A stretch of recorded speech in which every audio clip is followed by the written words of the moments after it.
Hello बच्चों, let's see this question. The frequency of a wave is reduced to 1/4 and its amplitude is made twice the intensity of a wave. तो पहले चलते हैं हम की concept पर. की concept. Intensity of wave is directly proportional to the square of amplitude and frequency of wave. अब बात करते हैं हम सॉल्यूशन की. सॉल्यूशन.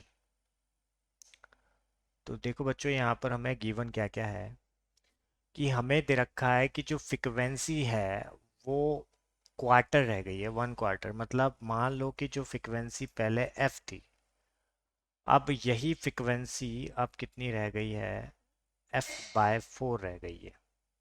ठीक है. और एम्पलीट्यूड यहाँ पे बोल रहे हैं कि जैसे पहले एम्पलीट्यूड ए था, तो अब वो जो एम्पलीट्यूड है वो ट्वाइस हो चुका है.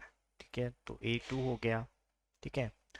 अब हमें पता है कि जो इंटेंसिटी होती है, अगर हम इंटेंसिटी की बात करें तो इंटेंसिटी आई जो होती है वो किसके इक्वल होती है, वो होती है 2πf² A² rho into we के. ठीक है. मतलब यहाँ पर फ्रिक्वेंसी और एम्पलीट्यूड से अगर मैं रिलेशन देखूं तो डायरेक्टली प्रोपोर्शनल होता है स्क्वायर ऑफ द फ्रिक्वेंसी और एम्पलीट्यूड के भी. ठीक है.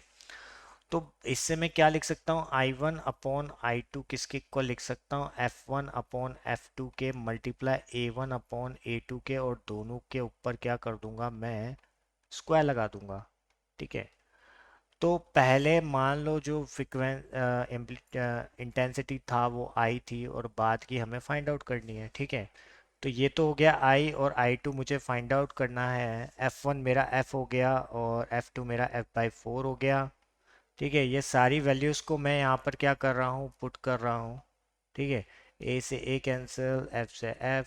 अब मैं यहाँ पर लिख रहा हूँ तो I/I2 इक्वल्स टू क्या हो गया, 4 ऊपर चला जाएगा 16/1, और ये 1/4, 4 से कट गया 4 टाइम्स. मतलब I2 मेरा क्या आ गया, I/4 आ गया. मतलब जो इंटेंसिटी है वो डिक्रीज हो जाएगी, और कितनी रह जाएगी, 1/4 ही रह जाएगी.